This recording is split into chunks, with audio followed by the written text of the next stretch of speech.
Om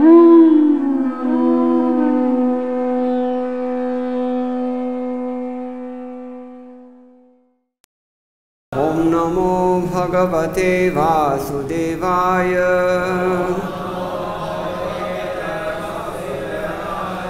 Om Namo Bhagavate Vasudevaya. Narayanam Namaskritya Naram Chaiva Narottamam Devim Saraswatim Vyasam Tato Jayamudirayet Nashta Prayeshu Bhadreshu Nityam Bhagavata Sevaya Bhagavati Uttama Shloke Bhaktir Bhavati Naishtiki Krishne Swadhamo Pagate Dhanamajnana Debhisaha Kalau Nashtadrishamesha Puranarko Dhunodita.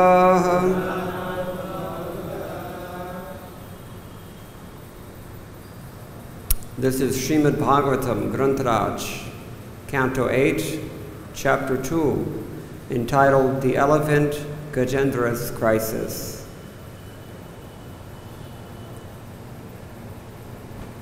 We'll be doing texts number 7 and text number 8. It looks like text number 8 is on the board. So kindly repeat.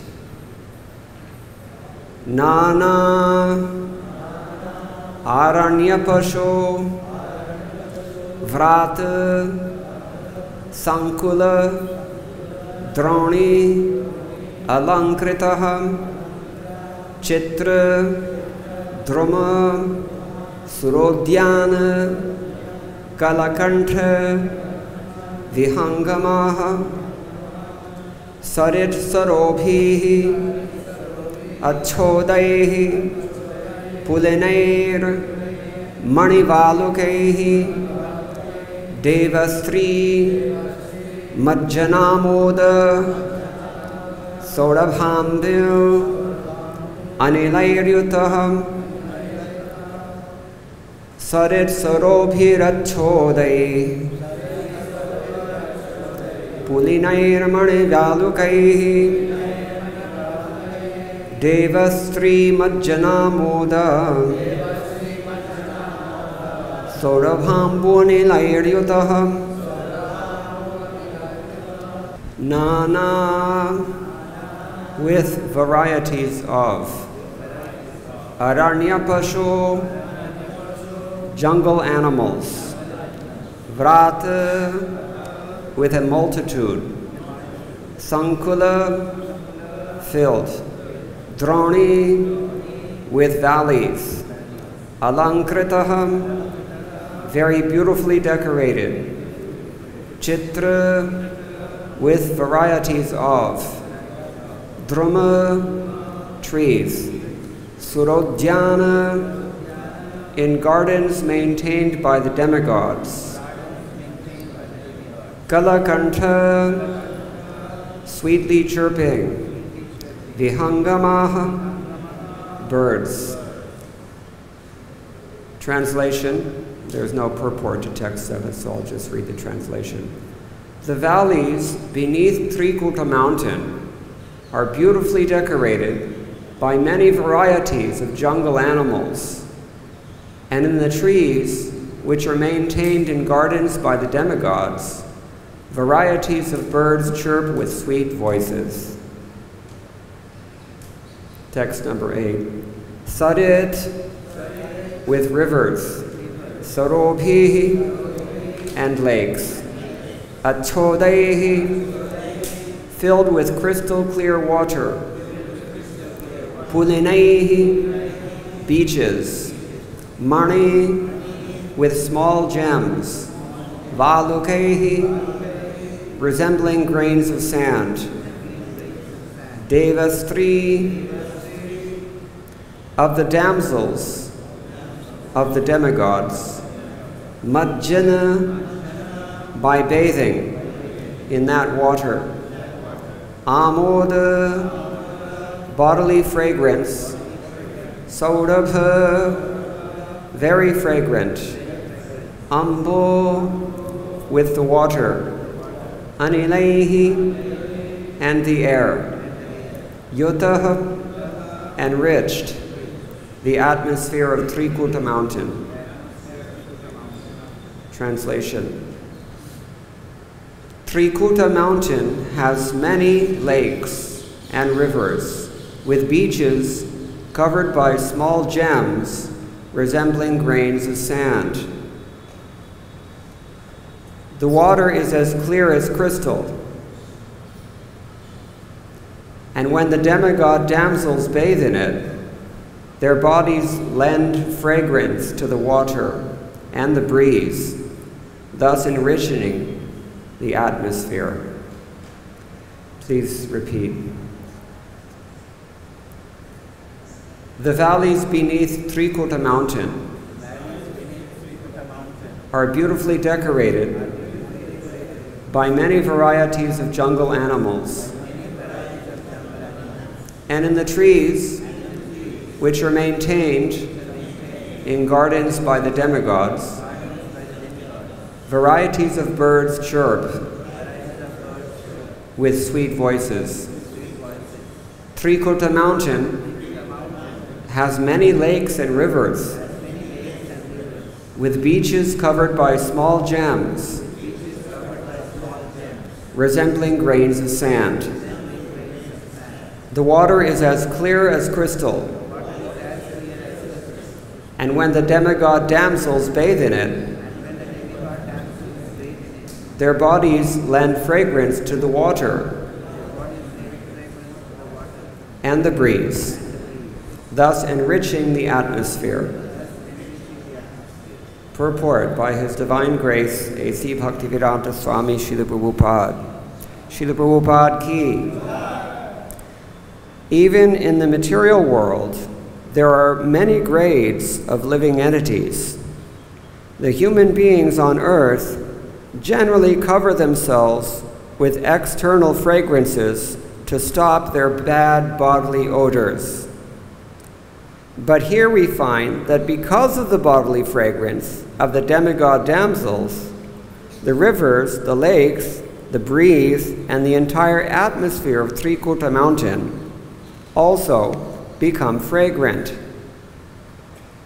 Since the bodies of the damsels in the upper planetary systems are so beautiful, we can just imagine how beautifully formed are the bodies of the Vaikuntha damsels, or the damsels of Vrindavana, the gopis.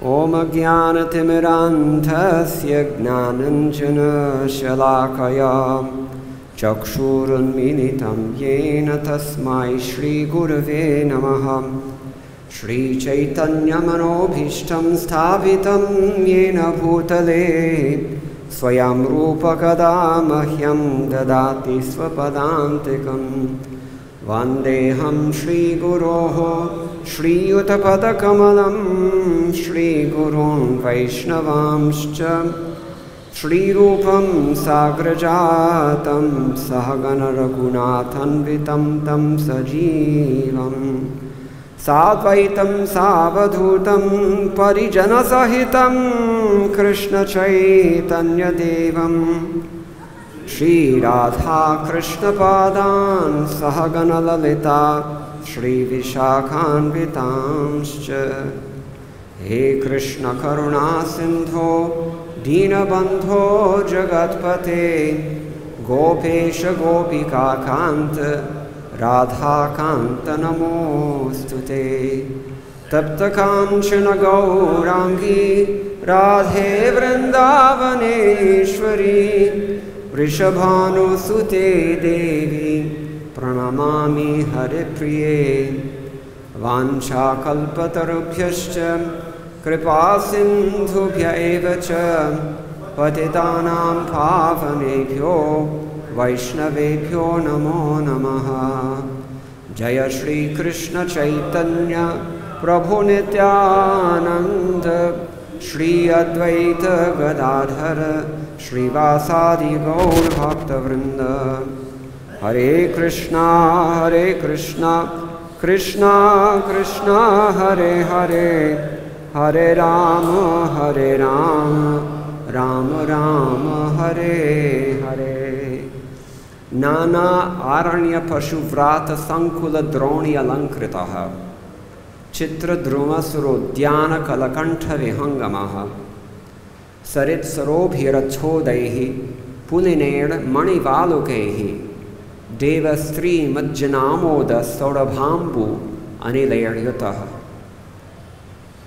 The valleys beneath Trikuta mountain are beautifully decorated by many varieties of jungle animals, and the trees, which are maintained in gardens by the demigods, varieties of birds chirp with sweet voices. Trikuta mountain has many lakes and rivers, with beaches covered by small gems resembling grains of sand.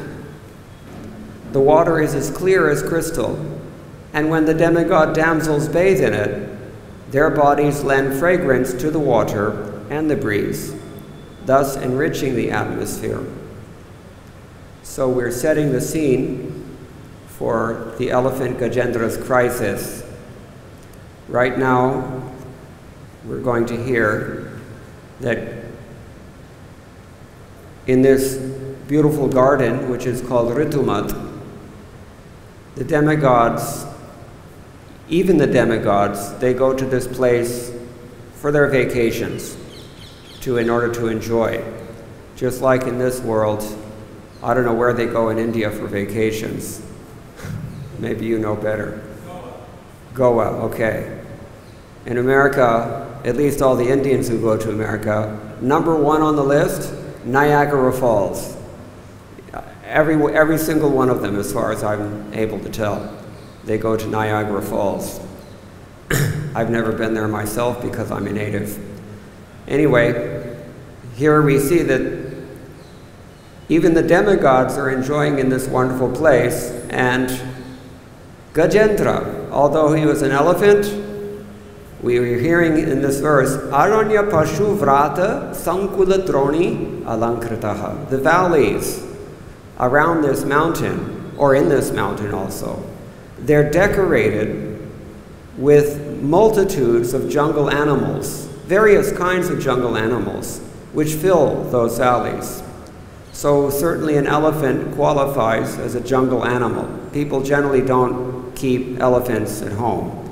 They're wild animals. Here in Vrindavan, what kind of wild animals do we have? Not domesticated?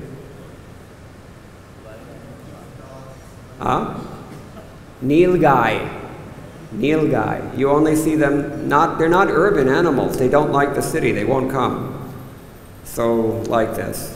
Kujat, kokila hangsa sarasa ganaka, kinne mayurakure, idyari. Srinivasa Acharya has described that even 500 years ago, so many water birds were here, so many wonderful animals. Peacocks still we get, but not as much as it used to be. Not as much as it used to be. So, anyway, Gajendra came to this place in order to enjoy. So there's a few things that are described here. Basically, we're talking about various flocks of forest animals that crowd the valleys. And we're talking about gardens with various kinds of trees that are filled with sweetly cooing birds. Just like now in Vrindavan, you hear these wonderful, wonderful birds, how they sing so nicely. Kalakantha, the word is used, kalakantha. Kala means an inarticulate sound that they make, cooing sound. Even if you understand their language, you can't understand what they're saying because it's indistinct. So this is called kalakantha, according to the Acharyas commenting on these verses. There's certain kinds of birds, just like what's our favorite kind of bird in Vrindavan, who sings? Peacocks sing. But what about kokila? Everybody likes this. So these gardens, it seems that these are formal gardens because Prabhupada is saying here that they're maintained by the demigods, and these birds are there. Maybe they're purposely filling their gardens with such birds. What's next? Clear rivers and lakes with gem-filled beaches, clear water. When was the last time you saw clear water in Vrindavan? This Kandewala, who has the Hindi Pustagwala and Purana Bazaar, he said that even 30 or 40 years ago, when he was younger, you could throw a coin into the Yamuna and watch it go all the way to the bottom, and you would still see it sitting on the bottom of the Yamuna. I myself, when I first came to Vrindavan, I was diving deep in the Yamuna and gulping down water because it was pure. Now you can't even swim there. Last time, when I went to swim in Brahmanda Ghat, where Krishna showed his mother his pastime of eating all the dirt and showed all the universes to his astonished mother. In that place, I saw from one end of the Yamuna to the other end of the Yamuna, all the way up and all the way down, as well as all the way across, a 2-foot-high blanket of soap suds. I cleared some of that away and I tried to pick up a handful of water to offer back to Yamuna, and the water was dark black and viscous. What does viscous mean? Sneha, sticky. So this is a condition of Kali Yuga. We'll try to return to that point in a moment. So there are lakes in this nature, clear water, pristine water, and rivers as well. And the beaches are filled with what appear to be gems. Sridhar Swami tells us there's a few vocabulary items here we have to deal with. First of all, achoda. The word here is used, achoda. Anybody recognize this word? Achoda? Even in Sanskrit, it's hardly used. Goswami Giridhari Lal, one of the commentators, has to gloss the word for us. Swachha udaka. Now you understand. Clear water. But it's not exactly clear. Why? Because of the amoda. What does amoda mean? Amoda means a few things. It means delight and joy in general. But also in this context it means fragrance, because amoda also means fragrance. So these waters are not exactly contaminated, but they're made fragrant by the bodies of these demigoddesses who are bathing there. And Mani Valuka, the sand, Sridhar Swami glosses this, Manaya iva Valuka. The grains of sand on the beaches there are as if jewels. Grains of sand that are like jewels. Prabhupada doesn't make such a clear distinction, but it's not inconsistent with what he says.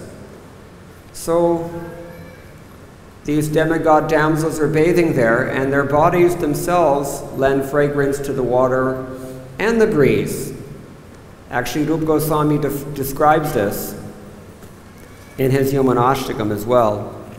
He says, just a spray of the Yamuna that is carried in the breeze, if it touches you, your whole life becomes auspicious. And he describes the beaches on the Yamuna bank. Tira Sangama Bhilashi Mangulanu Bandhini. All auspiciousness is there if you simply desire to go to the Yamuna Tira. Chalamana Ganga Yamuna Tir. So, like this. I went to the Yamuna bank the other day because I just returned to Vrindavan. Before I left Vrindavan, I also went to see Yamuna and pay respects. And the broad sandy bank of the Yamuna, actually the sand of this area in Vrindavan in general, even only 20 years ago, you used to be able to see tiny, tiny gold specks in the sand.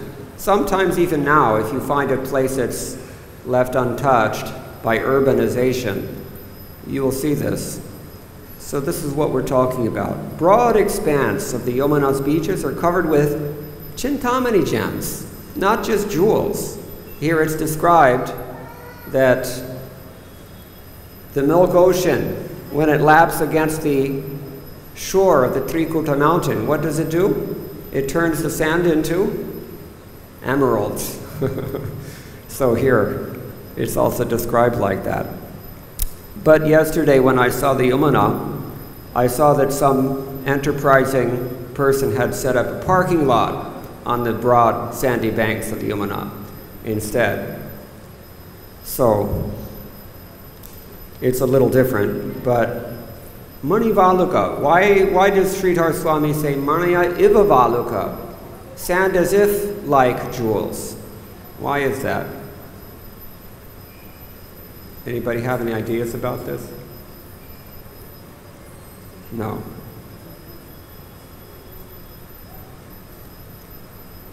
This distinguishes it from Goloka Vrindavan. Trikuta has sand that is maybe jewels, or at least like jewels, because that's what at least two commentators have said here.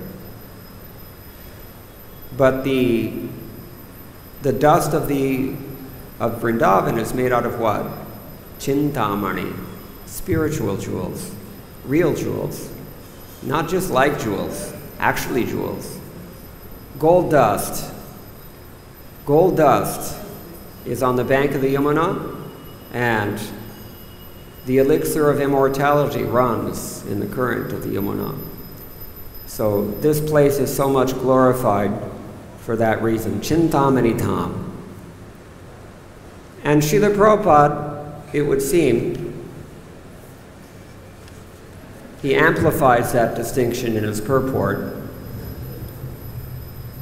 when he points out that although these heavenly damsels, they have such auspicious karma that their perspiration makes the entire atmosphere fragrant. I remember when I first went to South India, I noticed that the whole country smells of jasmine flowers. Why is that? Anyone here from South India? You know. Because all the women put jasmine flowers in their hair, and women are everywhere, so the whole place is fragrant. It's a little bit like that. But this is just in the material world. In Goloka Vrindavan, even everywhere, everything is all auspicious, and much more so than in the upper planetary systems. So therefore, Srila Prabhupada asks, we can just imagine how beautifully formed are the bodies of the Vaikuntha damsels, or the damsels in Vrindavan, the gopis. But actually, we don't really have to just imagine it, because we have heard so many descriptions given by our acharyas.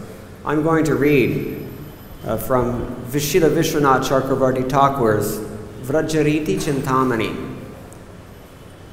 There he says, I'll describe a particle of the activities of blissful Vrindavan in order to produce beauty using poetic words.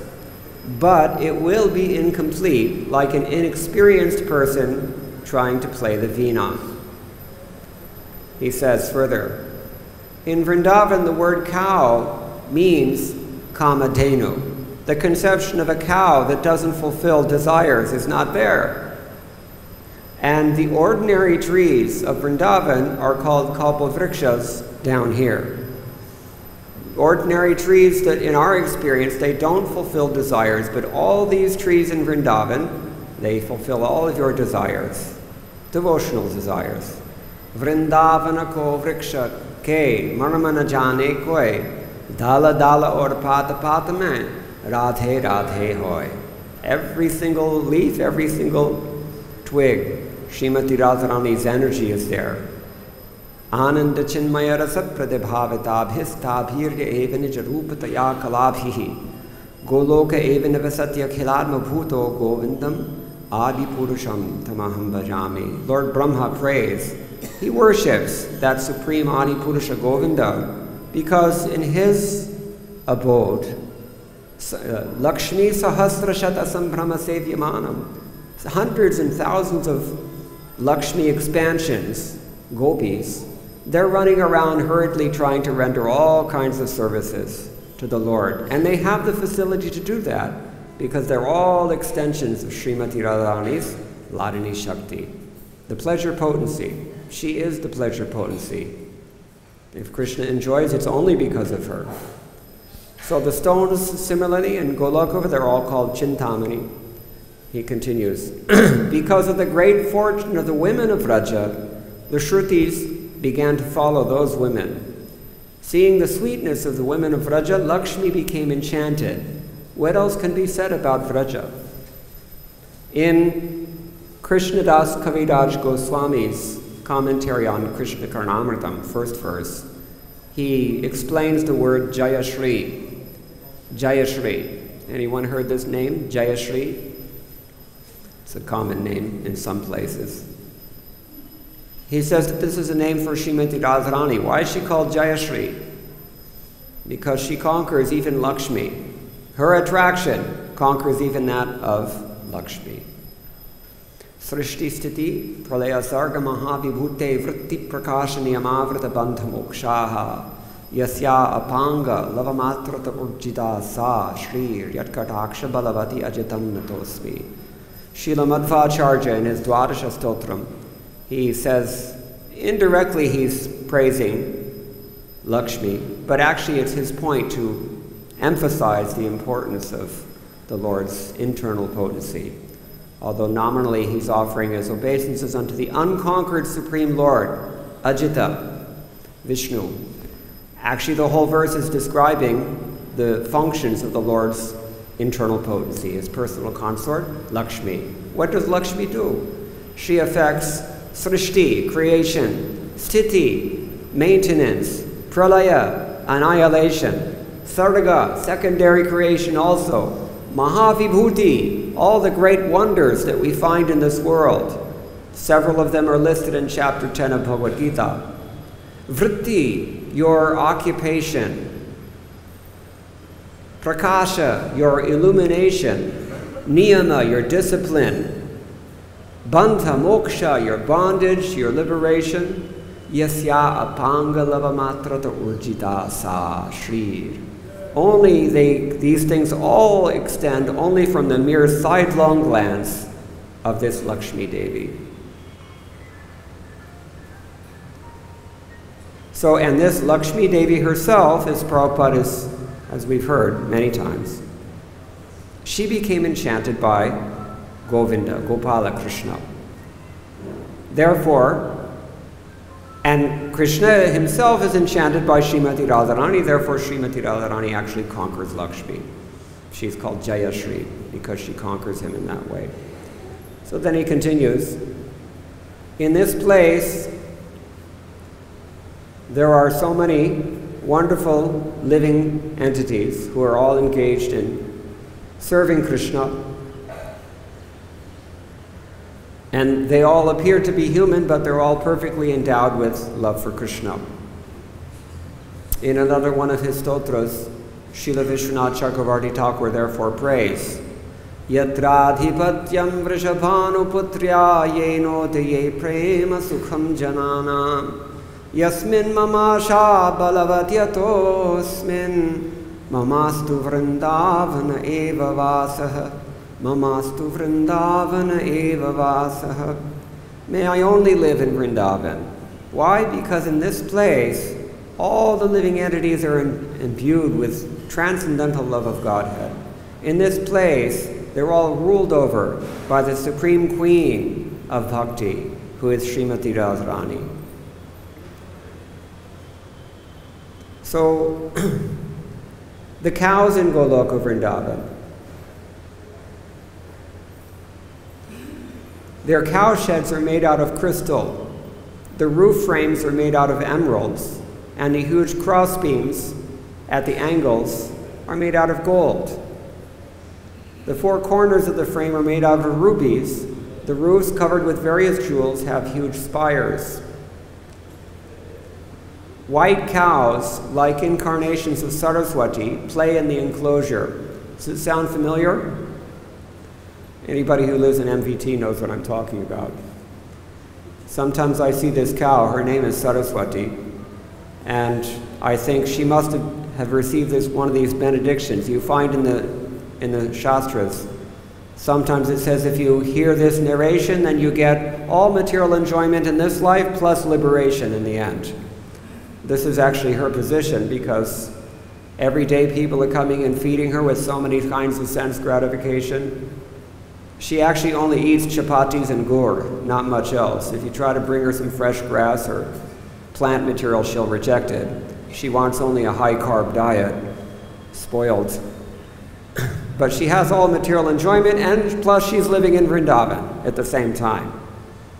And there's no question of sinful activities when you're a cow, because animals always follow their dharma, unlike human beings. It's surprising that though uncontrollable like the mind, the cows in Vrindavan are as steady as ascetics. What does go mean? Why do we call our senses go? Because if a cow sees something to eat, there's no control at all. I had this experience once when I was in Nathdwara. A godbrother and I had bought some prasadam. You can buy a big basket of prasadam for a small sum. And we did that, and we were sitting in a courtyard. There were many chairs and tables. And we put down this big basket of prasadam. We were about to take prasadam from Srinathji. Suddenly the table exploded, and all the contents of the basket just flew in the sky. I didn't know what happened. When we got up and figured it out, we saw that this cow had just pushed her face into the middle of the basket. It was snarfing everything in sight at top speed. This is why the senses are called go. Our senses are also like this. Dharmasya hina pashubhi samana. Without dharma, this is what we do as well. So, although the senses are generally as uncontrollable as cows, the cows in Vrindavan they're the exemplars of steady devotion to Krishna. They're wish-fulfilling cows, like an array of chintamani. Their joyful calves are like the summer season. Their many beautiful sounds and their various colors are like the best poetry, and they prick up their ears at all times to hear the sound of Krishna's flute. The calves appear to be the children of moonlight who have fallen to the earth. This is poetic language, you can say these things. They appear to be scattered rocks which have again fallen from the peak of Mount Kailash.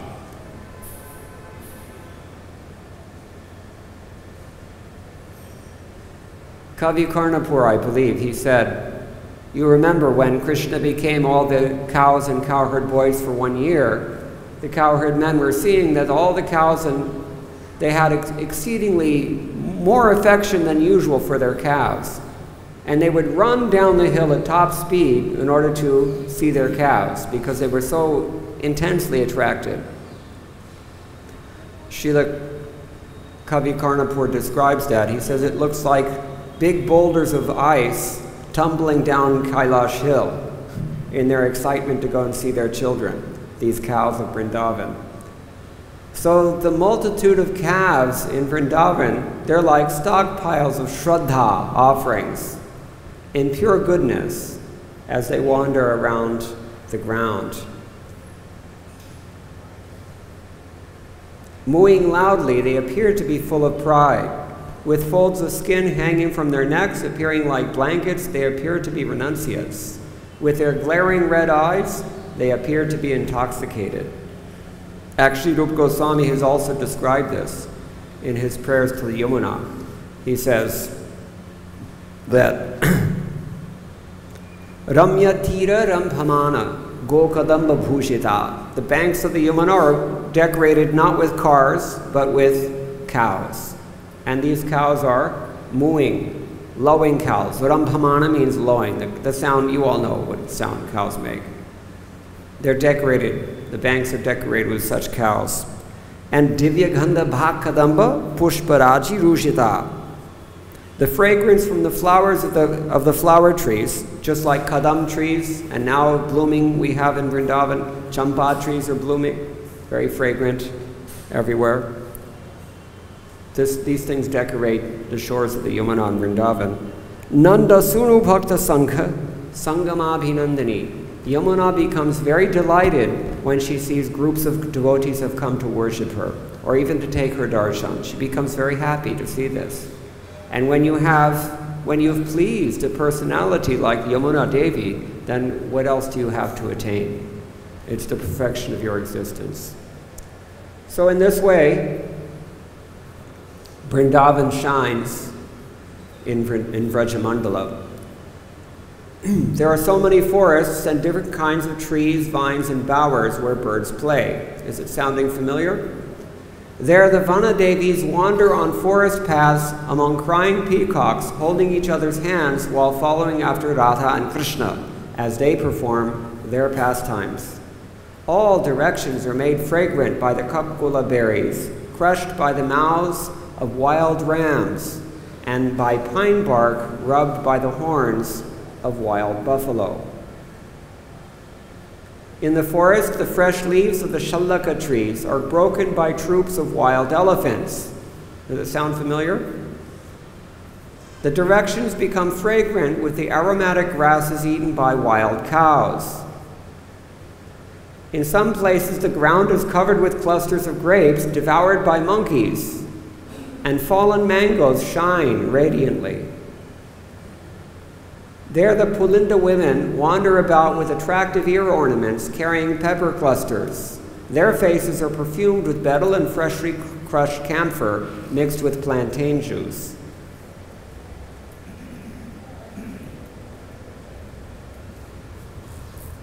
Nowadays people decorate themselves with alcohol. Calvin Klein. There are groves of mango, jackfruit, hog plum, bilva, rose apple, palash, betel nut, asana, coconut, madhuka, 2 types of punnaga and shirisha trees. These are all kinds of fruits and flowers. There are piyala, bilva, arjuna, karmaranga, kapitha, lodra, and 2 types of priyaka. There are lavali, ashok, breadfruit, karira, 2 types of jasmine, and champak. We've already mentioned champak. There are groves of tamala trees, navamallika, cloves, 2 types of nutmeg, raya-bilva, koshataki, parakatika, banyan, ashwatha, shala, and kadira trees. The forests are resplendent with trees bearing colorful fruits and flowers. The forests are radiant with various types of attractive creepers and birds like shadis and parrots. The forests shine with rivers, ponds, canals, and lakes, which are filled with water lilies and white, blue, red, yellow, and white lotuses, which are inhabited by swans and other birds. In some places, the ground seems to be made of camphor dust, and in some places, it seems to be made of kumkum. In other places, the ground seems like powdered musk and scents used during worship. In some places, it looks like ordinary earth. In some places, the earth is made of various gems. Does it sound familiar? And in some places, emeralds. Some ground looks like emeralds because of fresh grass eagerly eaten by the cows. Some earth shines golden and some earth shines like sapphire. When Krishna is with Radha, other persons see only one person there. In some places, the ground is composed of emeralds, the trees and bushes are gold. Sometimes the trees are emerald and the ground is gold. In some places, the ground is made of rubies and the trees and creepers are made of crystal. In some places, the ground is made of crystal and the trees are made of rubies. In some places, the trees are made of emeralds, are embraced by vines of gold, and in some places the golden trees are embraced by emerald vines. In some places crystal trees are embraced by ruby vines. In some places ruby vines are embraced by crystal vines. The jeweled trees have jeweled branches and twigs and buds of various jewels. The buds have flowers made of jewels endowed with many fragrances. The troughs, shining with beautiful gems, different from those on the ground and trees, are filled with streams like liquid gems which have fallen from the Viharatna mountain and are ornamented with jeweled birds. The trees are all self-manifesting and non-different from Shiva, with tangled masses of branches like hair. The trees are bright like the sun and also give shade. They are effulgent with young age like the Kumaras. The trees manifest without seeds, without planting, and they have no death. Without cultivation, they increase with thick foliage. That's the difference. What about the gardens in Trikuta? What did we hear? They're cultivated by demigods. In Vrindavan, they don't have to be cultivated unless you want to. Because they're kalpa-vrikshas, they will let you do that also. They're full of leaves, flowers, and fruits in unripe, almost ripe, and ripe stages. All the trees of Vraja are spiritual in nature and attractive, with full powers like the avatars. Just as the avatars are seen by people in this world to be ordinary, so the trees of Vraja appear to be ordinary. Do you see them this way? The playful creepers, decorated with colorful leaves and buds, shine like independent lovers embraced by their incomparable lovers, the trees. We know from Krishna book, the creepers, Lata, are considered to be the wives of the trees. Always with fresh leaves, blossoming flowers and fruits, and with graceful joints, the creepers bestow love of Krishna. Krishna rests and plays where the bowers are always filled with colorful trees and creepers, having excellent blossoming flowers down to their roots. In the bower where the cuckoos and bees sing, the shining plants provide light, and chamaris sweep the place with their tails, and musk deer provide fragrance. All this opulence is here, but we can't see it. We're busy paving it over. In the bowers at the four corners, there are 4 trees with flowering creepers on both sides. These elements become a jeweled cottage. The tree trunks are pillars and the branches of the roof covering. The walls are made of bent creepers and the floors are openings in the creepers. Pearl ornaments are made from flowers and the pinnacle is made of a pot. The bowers are beautiful components which appear everywhere in the forest of Vraj and are desired by the devatas in their airplanes with the inhabitants of Vaikuntha. That also shows its superiority to Trikuta mountain. The forests, the bowers, the trees, creepers, as well as the birds and beasts, all become joyful on receiving the glance of Krishna, and they become sorrowful when they do not.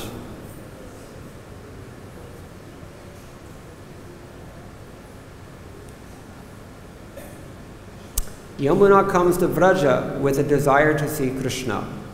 Looking for Krishna in Nandishwara, she becomes unsteady and wanders about in the pastime forest. This also Rupa Goswami has described.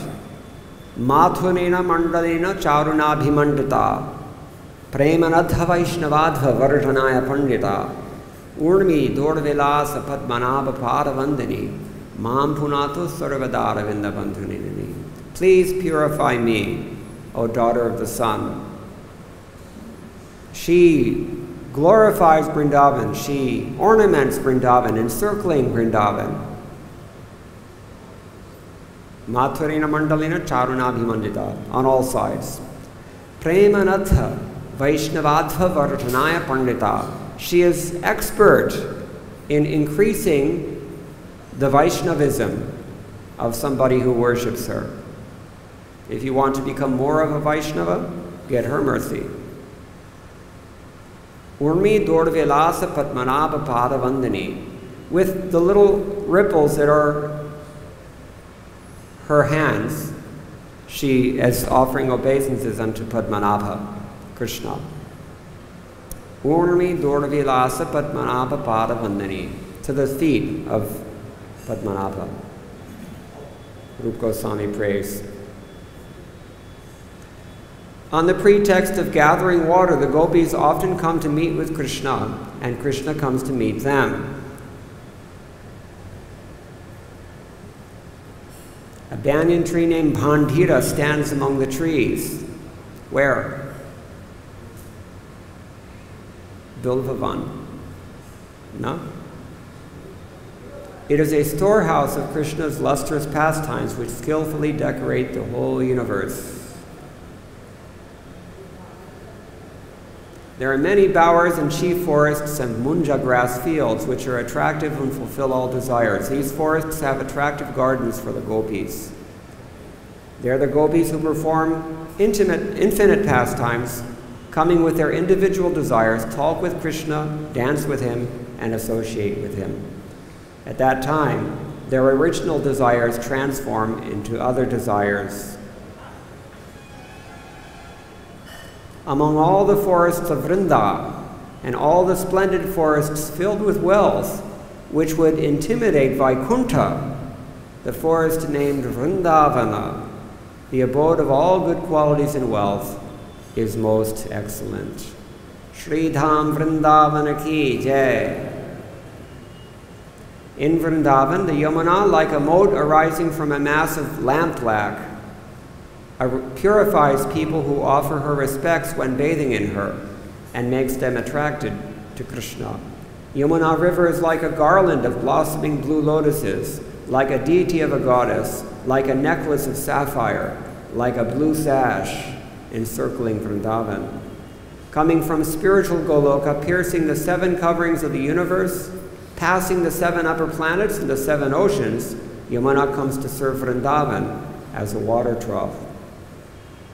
Just as a greedy man may come from far off and wait at the door of a wealthy man with thousands of desires, Yamuna comes from far off and whirls around Vrindavan with a desire to attain Krishna. The dark, liquid currents of Yamuna lift and lower Krishna, a current of Madhurya Rasa, along with his gopi friends in the river waters in Madhurya Rasa. Submerged in Madhurya Rasa and joyful with the thought that Krishna will come, desiring to see him, the water creatures constantly lift their heads above the waters of Yamuna. We don't see them anymore. Used to be so many turtles and others. We don't see them. On both sides of the river are staircases embedded with the best gems. The staircases are like the teeth of the deity of beauty, endowed with the pure power to make one remember Krishna.